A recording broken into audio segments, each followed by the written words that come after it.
Ohayo Mina, j'espère que vous allez bien. On se retrouve aujourd'hui dans cette nouvelle vidéo pour une nouvelle vidéo sur One Piece et plus précisément pour une vidéo analyse review à propos des 2 derniers épisodes de One Piece qui sont sortis au cours de ces 2 dernières semaines et qui étaient franchement excellents. Mais avant toute chose, n'oubliez pas de vous abonner à la chaîne si ce n'est pas déjà fait et de laisser un j'aime à la vidéo, ça ferait extrêmement plaisir et ça aiderait grandement au référencement de la chaîne.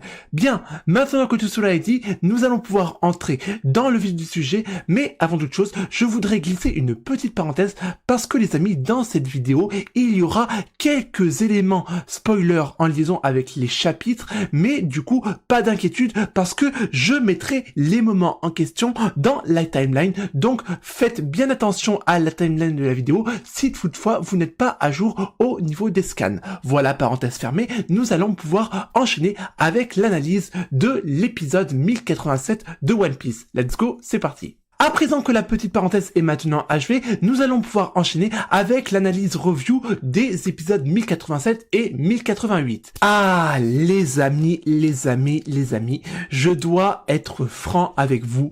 Ça faisait des mois et des mois et des mois et même un an, puisqu'on est grosso modo un an après la sortie des chapitres 1058, 59 et 60, qui sont l'adaptation de ces chapitres en animé, littéralement, et c'est depuis cette époque-là que je rêve de pouvoir visualiser ces chapitres en adaptation animée.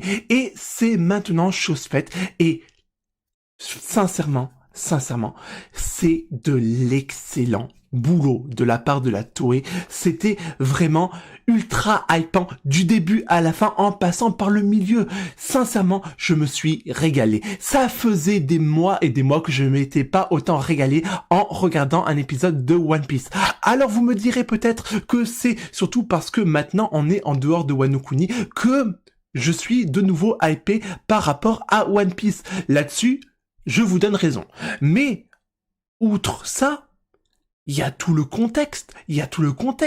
Dans les épisodes 1087 et 1088, on a toute la dynamique qui s'accentue sur l'incident de Amazon Lily. Alors oui, moi je dis l'incident d'Amazon Lily. Je plaide coupable, je fais une petite transposition avec le nom initial. Ma faute, veuillez m'excuser. Toujours est-il, les amis, que au niveau du respect manga animé, on est là, c'est bon, c'est propre, c'est bien fait. Et au niveau de l'animation à proprement parler, bah, c'est du propre. Le seul petit bémol que j'ai à redire, et ça c'est d'une manière continuelle sur tous les épisodes de One Piece depuis le changement du studio, c'est en liaison avec le line art où j'ai toujours un petit souci par rapport à l'homogénéité des traits en liaison avec l'adaptation en animé. Avant, avec l'ancien studio, on avait des traits qui étaient homogènes, qui étaient vraiment très bien réalisés au niveau de l'harmonie. Là, c'est un peu parfois déstructuré et à chaque fois, je me fais tout le temps cette remarque en me disant que ça pourrait être mieux fait. Après, je dis ça, mais je suis dans l'ordre du chipotage. Cela dit, mis à part ce défaut à laisser de côté, je vous l'accorde bien volontiers, le reste, c'était véritablement très bien fait. Au niveau de la correspondance manga animé, il y a absolument rien à redire, si ce n'est un petit détail qu'on reviendra dans un tout petit instant. Au niveau des musiques, là-dessus, on est ok. Et en plus, la consistance supplémentaire. Moi, ce que j'attendais par A plus B dans l'adaptation des chapitres 1058, 59 et 60 de One Piece, bah, c'est qu'on ait quelque chose d'un peu plus consistant que ce qu'Oda nous a présenté dans les différents chapitres. Et le challenge a été accompli avec brio par la Toei parce que on a eu énormément d'éléments de réponse dans l'épisode 1087 et également l'épisode 1088, parce que, je vous rappelle un petit détail, c'est que on passe du tac au tac dans le chapitre 1059, c'est ça, 1059, de un Barbe Noire en train d'affronter le Séraphin de Mihawk à Barbe Noire qui est en train de d'étrangler Boa Hancock, on ne sait pas comment. Grâce à l'épisode, on sait maintenant ce qui s'est passé, et ça, c'est relativement positif. Toute cette cette narration qui a été oubliée dans les scans, et bah du coup on la retrouve dans les épisodes, et ça c'est un énorme point positif, et je remercie la Toei pour ça. À ceci près que on peut remarquer quand même qu'il y a quelques petites bizarreries au niveau de l'adaptation en animé, à savoir que la Toei s'est octroyer le droit de modifier un peu la composition des différents chapitres. Qu'est-ce que j'entends par là? C'est que on a par exemple certains événements qui sont inversés par rapport à d'autres, en l'occurrence le moment où on a le passage avec l'armée révolutionnaire dans l'épisode 1088 qui est interverti avec du coup le rêve de Luffy, je crois, si j'ai bonne mémoire, je crois que c'est à peu près un truc comme ça. Bref, ça, je me demande pourquoi est-ce qu'ils ont procédé de cette façon. Ça, c'est une petite interrogation que j'ai de mon côté. Après, si vous avez la réponse, vous, je vous encourage à me le dire dans les commentaires parce que je serais curieux de savoir pourquoi est-ce qu'ils ont fait ça.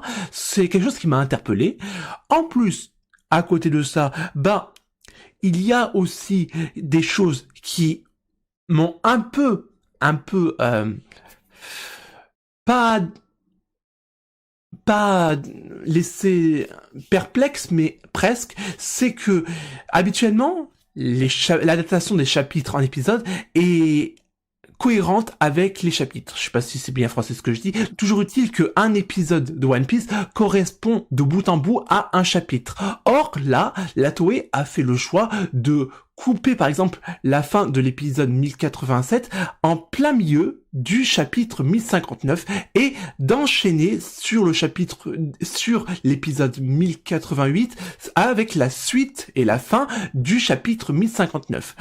Et je trouve ça bizarre parce que, à l'heure actuelle, il y a un élément important qui nous a pas été encore révélé et que du coup, dans le chapitre 1060 nous a été révélé. Attention, là, je mets alerte spoiler. Attention, donc là, faites attention. C'est tout le passage qui concerne le royaume de Lulusia et la destruction de ce dernier avec l'arme Mother Flame. Tout ça, moi j'attendais énormément de ce passage et de l'adaptation en animé par rapport au Mother Flame. Et ça, la Toei nous a décidé de le mettre pour plus tard et de l'introduire pour l'épisode 1089 qui sortira probablement, alors non, je dis des bêtises parce que apparemment, pour l'épisode 1089, on va encore avoir un énième épisode filler où on va avoir Momonosuke qui devient le shogun du pays des rois. D'après ce que j'ai compris, c'est à peu près ça. Et du coup, le fameux épisode en question serait un épisode qui arriverait après. Reste à savoir si il arrivera au cours de la dernière semaine de l'année 2023 ou pour l'année 2024. Ça reste encore à définir parce que, encore une fois, il y a les fêtes, tout ça, et on ne sait pas si l'animé va se mettre en pause pendant une semaine pour que le staff de la Toei puisse, à juste titre, passer les fêtes avec leurs proches respectifs. Ça peut se comprendre. Toujours utile que la Toei va introduire le Mother Flame avec, du coup, les événements rattachés à Egghead. Moi, je trouve ça un peu bizarre. Parce que, en définitive, je pense que ça aurait été plus pertinent de mettre le Mother Flame en liaison avec ce qui s'est passé après les événements d'Amazon Lily et du coup, le rêve de Luffy, plutôt que de mettre ça juste avant l'arc d'Egghead.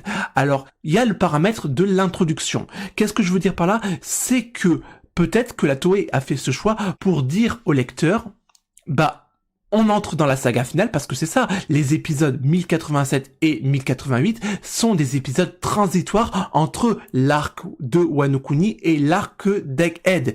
Et plus que ça, c'est des épisodes transitoires qui sont entre la fin de la saga des 4 empereurs et le début de la saga finale de One Piece. Donc, c'est peut-être une volonté assumée de la Toei de vouloir mettre en avant la saga finale en commençant par l'introduction de l'arme du gouvernement mondial, à savoir le Mother Flame.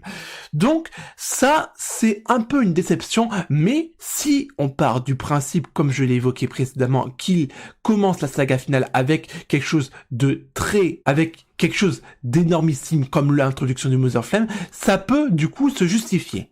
Bref, parenthèse fermée par rapport à cet élément qui a été laissé de côté par rapport à la Toei, on reviendra là-dessus plus en détail au cours d'une prochaine vidéo. Lorsqu'il y a quelques minutes, je vous disais qu'on a eu énormément d'informations supplémentaires par rapport à ce qui était présent dans les différents chapitres. Maintenant, on sait, grâce aux épisodes 1087 et 1088, qu'il y a eu un semblant de combat entre Kobe et Boa Hancock. Et là, les amis, j'attire votre attention parce que moi, ça m'a interpellé. Oda a toujours cette manie de vouloir mettre de façon gigantesque les personnages par rapport à leur rapport de force et leur puissance. Et lorsqu'on voit la taille de Boa Hancock par rapport à Kobe, lorsque cette dernière tente de lui asséner son coup spécial Perform Fémur, je crois que c'est ça comme ça son attaque, on voit quand même que Boa Hancock est énormément plus grande que Kobe, ce qui dénote de la puissance de ce personnage. Alors beaucoup de personnes disaient que Boa Hancock était un personnage sous-coté par rapport à son niveau de puissance. Là on a la démonstration par A plus B que Boa Hancock est véritablement puissante.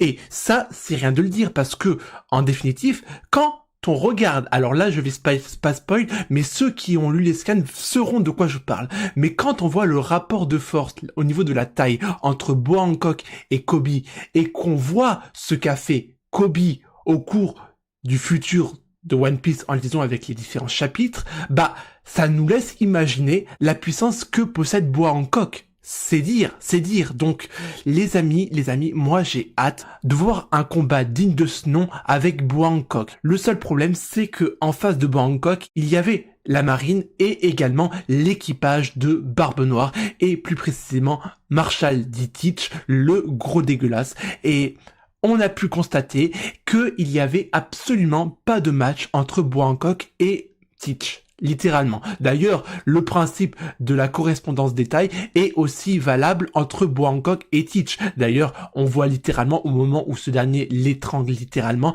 que Marshall D. Teach est largement plus imposant que Boa Hancock. Mais élément que j'avais juste oublié de vous dire, c'est que quand on voit du coup le rapport de taille entre Kobe et Boa Hancock, il faut savoir que Kobe, si je me trompe pas, il mesure dans les 1m70, quelque chose comme ça. Boa Hancock, si j'ai bonne mémoire, elle mesure 1m91. Quand on voit le rapport des tailles au niveau de l'image dans l'animé, ça parle de lui-même. Franchement, on voit très bien que vu que Oda a cette dynamique de toujours rendre plus grand les personnages en fonction de leur puissance, on voit que Hancock, elle, en impose bien plus que Kobe au niveau de la puissance.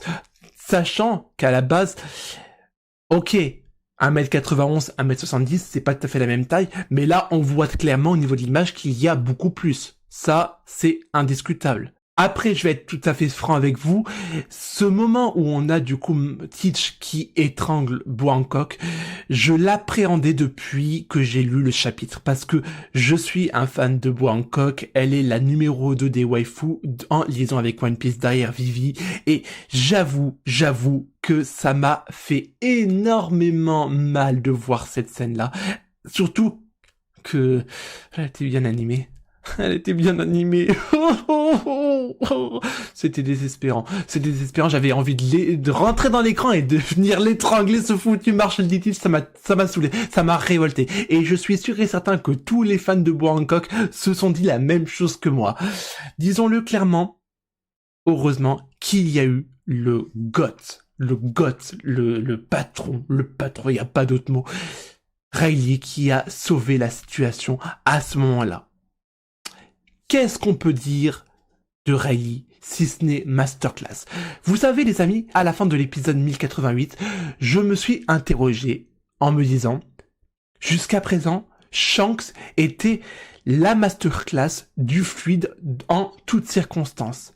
Mais avec ce qu'on a vu aujourd'hui, ou hier, peu importe le moment où je poste cette vidéo, est-ce qu'on peut dire que Shanks est toujours le maître du fluide royal? Est-ce qu'on peut le dire? Parce que quand moi je vois ce qu'a fait Rayleigh, Moi, je me suis dit, waouh! Je me suis dit, waouh! Je me dis, bah ok, ok. En même temps, vous me direz, le Gus, il est le vice-capitaine de l'équipage du roi des pirates Gold Roger, si jamais. Donc, c'était logique qu'il ait un fluide aussi puissant. Après, n'oublions pas un détail, c'est que c'est la première fois que nous pouvons voir la matérialisation, si je peux dire, physique du fluide de Rayleigh. Avant, on avait juste eu des effets sonores, du contact avec du coup le combat qu'il a mené contre Kizaru, mais ça n'allait pas au-delà. Oui, ok, il y a eu le flashback de Luffy en mode Gear 4 où on a vu du coup Rayleigh. Ok, d'accord, mais il y a rien de comparable. Il y a rien de comparable. Comparé à ce qu'on a vu aujourd'hui, bah, j'ai envie de vous dire que, bah, à ce moment-là, j'avais carrément les yeux qui sont sortis de leurs orbites. Il dit, mais je m'attendais à ce que ça soit bien réalisé. Mais il n'y a pas de comparaison. C'était une masterclass. C'était une masterclass. Il n'y a rien à dire. Et en plus de tout, c'est qu'à ce moment-là, on voit que Teach, en face, il est panique. Il faisait le gros malin devant Boa Hancock, mais dès lors qu'il y a eu Rayleigh qui a pointé le bout de son nez, il était en stress. Il dit, bon bah, comment est-ce que je fais? Regardons, analysons la chose. Il y a la moitié de mon équipage qui est pétrifié derrière moi. On a en face d'eux soit Boa Hancock qui est, pour ainsi dire, la petite protégée de Rayleigh, et à côté, on a le fou furieux avec son Harki des rois qui est plein tube. Il dit, ok, bon bah, qu'est-ce que je fais? J'ai adoré cette scène. D'ailleurs, au niveau de ma reaction live, j'étais complètement dingo. Voilà, je vous le dis. Bref, ce moment était vraiment excellent. Et là, on a un peu parlé de tout ce qui s'est passé en liaison avec Amazon Lily. Mais il ne faut pas oublier l'introduction des différents séraphins. Et là, les amis, j'ai été agréablement surpris parce que la Toei a fait un travail beaucoup plus approfondi que ce qu'il y avait dans les chapitres 1059 et du coup 1059 tout court, puisqu'il y a que dans ce chapitre qu'on voit les séraphins de Boa Hancock et de Mihawk. Et bah, jusqu'à présent, je me disais, bah, ok, on va les voir de manière vraiment très implicite. Mais là, ce qu'on a eu dans l'animé, c'était vraiment très explicite. On a vraiment vu les séraphins, on a vu leur attaque, leur character design, tout ça. Et franchement, c'était vraiment très, très hypant. Et après, moi, je me demande si ils n'en ont pas un peu trop fait, parce que justement là ça gâche la surprise. Il y aurait pu avoir tout un côté mystérieux autour des séraphins, mais là ils nous dévoilent littéralement les character design de Boa Hancock Séraphin et Dracul Mihawk Séraphin. Donc là maintenant il y a plus de mystère autour de ça. Mais toujours est-il que moi j'ai adoré ce passage, ça c'est indéniable. Et à côté de cela, on a tous les événements en liaison avec les révolutionnaires, où on a Dragon qui s'informe, qui s'interroge sur où est passé Sabo, tout ça, et on a le retour de Kuma. Et très franchement les amis, j'avais complètement oublié Kuma, il m'était sorti de la tête, j'avais oublié qu'on voyait Kuma à la fin du chapitre 1058 de One Piece, et du coup, par définition, qu'il serait adapté au cours de ces 2 épisodes. J'avais complètement oublié. D'ailleurs, j'ai été pris au dépourvu en me disant, mais qu'est-ce qu'il fait là, Kuma? Et c'est bien de voir que le personnage, il a l'air en meilleur état que la dernière fois qu'on l'avait vu à l'époque où il était plus ou moins l'esclave de, alors, comment il s'appelle? Saint Roswald à Marie-Joise. Là, franchement, ça faisait plaisir. Et aussi, ensuite, on a l'autre grande nouvelle et grand moment que j'attendais avec impatience voir en animé, l'introduction du rêve de Monkey D. Luffy. Ce passage, il est excellent. D'abord, le moment où il parle avec l'équipage de tout ce qui s'accentue autour de Vivi, ça j'ai adoré, franchement c'était une masterclass. Et ensuite il y a toute cette dynamique autour de son rêve où il va l'expliquer à tous les membres de son équipage, et franchement moi j'en ai frissonné tellement j'ai été hypé par ce passage là. Et les amis, le nouveau thème l'OST, peu importe comment on l'appelle, de Luffy, le rêve de Luffy, elle était sublime, elle était sublime. On voit qu'ils ont mis du cœur à l'ouvrage pour la réalisation de ce dernier épisode de l'année 2023. Et ça fait relativement plaisir. En bref, les amis, pour dire les choses très simplement, que ce soit l'épisode 1087 ou l'épisode 1088, pour moi, c'est un des épisodes les mieux adaptés en liaison avec le manga, et en plus ça sonne une chose très importante me concernant, c'est le retour définitif de la hype en ce qui concerne One Piece, et c'est pour maintenant qu'on va commencer à rentrer dans le vif du sujet avec l'arc d'Egghead qui commencera, je vous le rappelle, début d'année 2024, parce que les amis, force est de constater que nous avons atteint la fin de l'année 2023 avec les épisodes de One Piece et tout ce qui se déroule dans la temporalité du manga, parce qu'encore une fois, semaine prochaine, c'est encore une fois un épisode filler avec Momonosuke, d'après ce que j'ai pu voir. Donc, le rendez-vous est pris pour janvier 2024 pour le départ de la saga finale de One Piece. Eh ben, écoutez les amis, cette vidéo arrive maintenant à son terme. J'espère que vous aurez passé un agréable moment en ma compagnie. Nous, on est amené à se retrouver dans une prochaine vidéo. D'ici là, portez-vous bien et surtout les amis, n'oubliez pas l'essentiel. Jané